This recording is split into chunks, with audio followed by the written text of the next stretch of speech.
Hi, readers. This week in reading, we're going to continue our reading response choice board work, but we have a brand new reading response choice board. On this new choice board, there are some of the same responses as we had last week, but there's also a lot of new types of responses for this week. So let me go over each of the responses with you so that you understand exactly what you're supposed to do no matter what you choose. Here we go. All right, friends. So here is your fiction reading response choice board. And the directions on top say, choose and complete a new reading response each day this week during reading time. Use everything you've learned about being strong readers and add lots of details from the story in your response. So remember, anytime you write about anything you've read, the most important thing is to add all those details about what happened in the story. What did the characters say? What did they do? How did they feel? Right? Add lots of details from the story so that I understand your response, because remember, I didn't read the story you read. I only have to rely on whatever you write in your response to help me understand what you're saying. So it's really important to add lots of details from the story. So let's go over the 9 choices you have for this week's reading response choice board. And remember, every day during reading, you're going to write your responses in your student portfolio. All right, so your first choice is, if I were the character. For this one, if you were the main character in the story, what would you do differently? Would you solve a problem a different way? What other choices would you make? So if you choose if I were the character, it's like you're becoming the character in your story and you have the same problem, but how would you solve the problem? Or you have the same feelings, what would you do? What would you do if you were the character in the story? This is a really fun one. So tell me what the character in your story did do, and then tell me about how you would do something different. What would you do differently? Your next choice is a text-to-text connection. This means that you're going to think about the story that you're reading, and you're going to think, does this story remind me of another story I've read before, right? If it does, you're going to write about it. So this says, make a text-to-text connection. Did an event in the story remind you of another book that you read? So, for example, when we were reading The Wild Robot, there was a part about the goose eggs and the goslings that reminded us of something that happened in Charlotte's Web, when the geese in Charlotte's Web had 7 eggs, but one of them didn't hatch, so they gave that 7th egg to Templeton the rat. That reminds me of how in The Wild Robot, Roz by accident hurt a family of geese and then took one of the eggs and pretended, like, tried to be its mom and take care of it, right? So the events are different, right? In Charlotte's Web, the goose gave a rotten egg to Templeton. In The Wild Robot, Roz hurt a goose family and is saving an egg. But the part that reminds me of each other is the egg, right? The gosling egg, the goose egg. That reminds me of Charlotte's Web. So I could write about that as a text-to-text connection.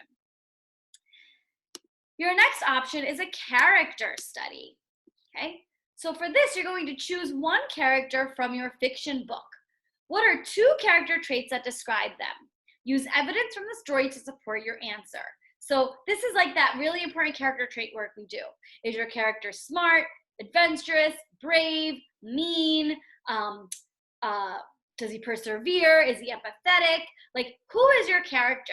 And what did they do in the story that makes you think that? So give me 2 traits about your character and tell me what they did in the story to make you think that they are those people or they have those traits. Your third option is a summary. And a summary is exactly what you do when you stop, think, and retell. When you finish a chapter or finish a story, you stop, you think, and you retell what happened so far. That's a summary. So if you're choosing this option, you're going to write a summary of what happened in your book. Make sure to include the main characters, what are their names, include the setting, where did the story happen, and include the problem, what went wrong for the characters, and then the solution. How did they solve their problem? And remember, when you're writing a summary, you have to tell what happened in the story from the beginning to the end. It has to go in order of how it happened in the story. Your next choice is to compare and contrast. That means you're going to pick two characters from a book, from the story you read, and you're going to compare and contrast them. That means tell me how they are alike and how they are different.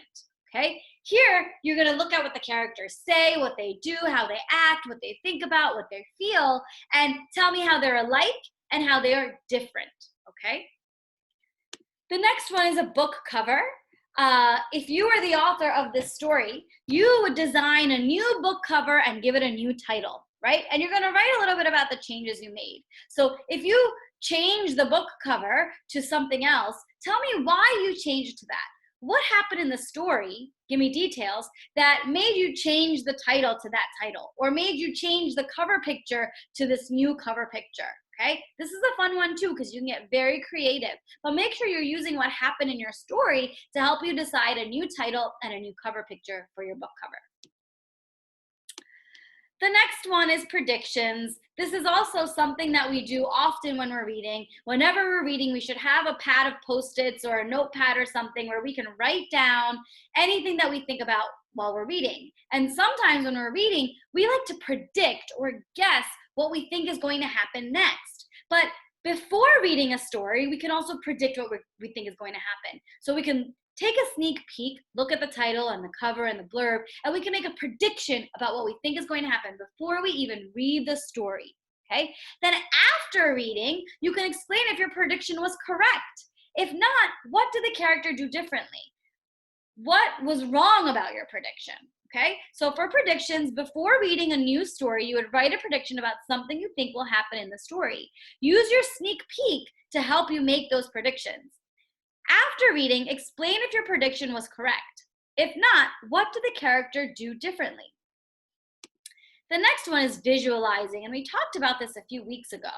As you read, you should be creating a picture in your mind, a movie in your mind that's where the characters are moving and talking and acting out whatever's happening in the story. So as you read, you're visualizing. So for this response, you're going to draw a detailed picture of what you visualized during a certain part of the story.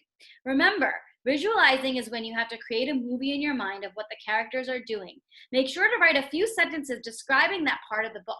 So after you draw your picture telling me what you saw in your mind, write a few sentences that tell me what happened in that part of the story that you read, okay?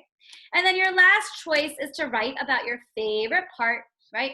As you're reading your story, there's always a part that you like more than the rest of the story. That's your favorite part. Write a detailed paragraph explaining your favorite part of the book.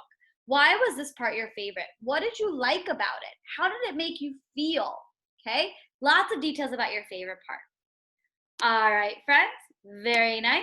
So you're gonna get reading now. Remember, log on to Epic, choose any fiction story you want. It doesn't have to be from your mailbox. It could be any story on Epic as long as it's a fiction story.